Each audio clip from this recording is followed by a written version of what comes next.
What's up, brothers? Um, is anybody listening? Hey, man, we back. This is the Return of Valor. Hey, is anybody listening? I think that's my problem. Instead of worrying about faithfulness to God, I was worrying about, is anybody listening? And is anybody being helped? Is anybody, how are people perceiving, what I'm giving? And just thinking about all that stuff just made me stop. Um, instead of trying to talk to people about God and doing outreach and stuff like that, I found myself being more occupied with being trying to have some fun somewhere. Just trying to be, you know, happy with whatever I can do, or entertainment, or just anything. And something just started happening, man, where you know I'm trying to set stuff up, it's falling through. I'm trying to you know have some fun, and something just seems blah.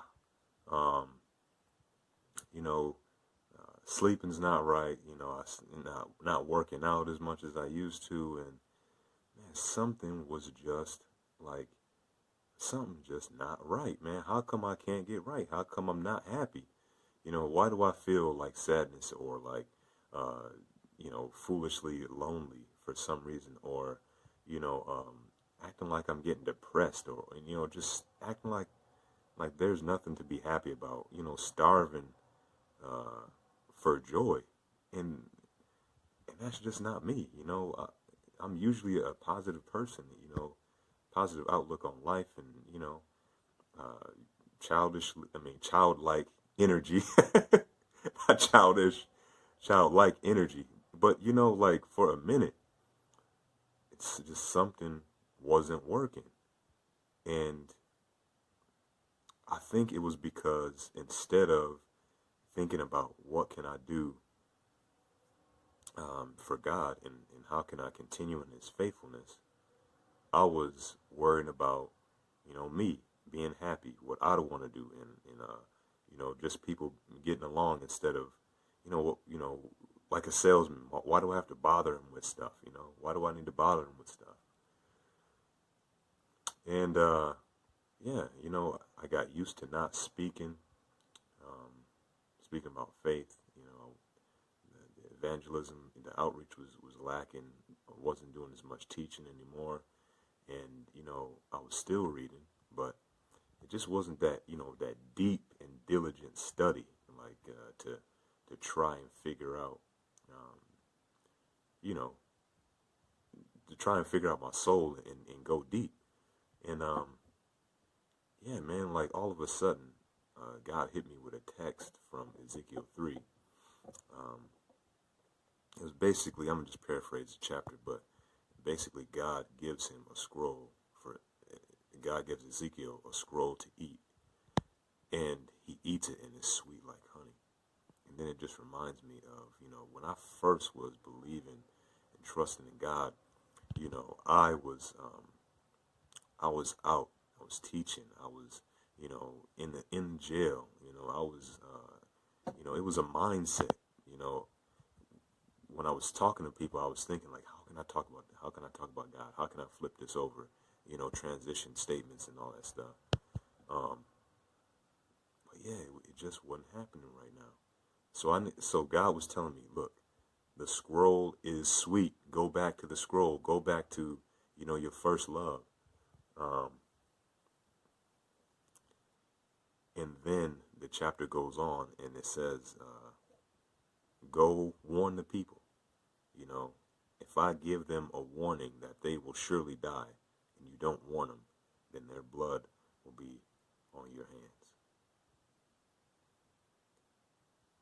And so, like that. I mean, I read that before, but to me, it finally was clicking. It made sense.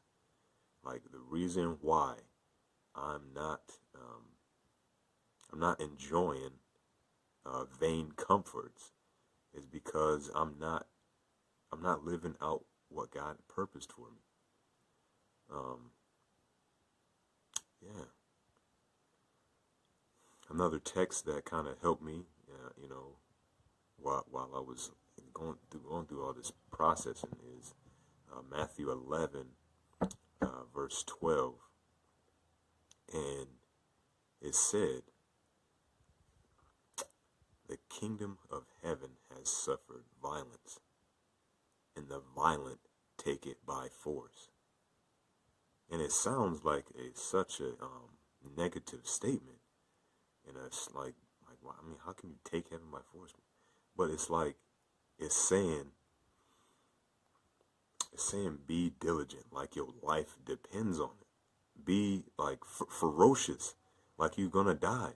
You know, you need to get into heaven, like your life depends on it. And then going back in the context of around the text was people during that time when Jesus was there, they heard that they could be healed by him.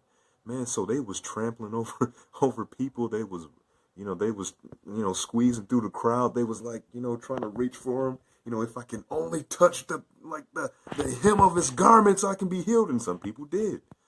And so, that's what God has woken me up to. Is like, yeah, I kind of trust in God's sovereignty, but I'm using the doctrine of God's sovereignty to be at ease with the message, to be at ease with conversion. No, I need to be desperate. I need to be like this is it.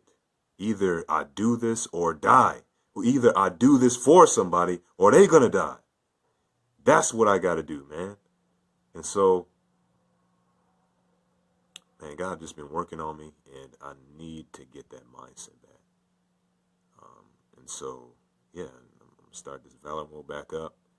You need that zeal, and I'm saying this for you because I'm saying this to myself. We in this battle together, we in this journey to become mighty men of valor, mighty women of valor. Women of virtue is kind of a expression that the Bible uses. But yeah, we need to fan into flames the gifts of God. This is what the channel's about. Being a Christian, man, but being a Christian, like God's version of Christianity, not man's version. But I mean, like, we'll get into that. But man, this is the Return of Valor. All right? We back on this journey. We back on our path. Keep up the battle. Keep up the battle.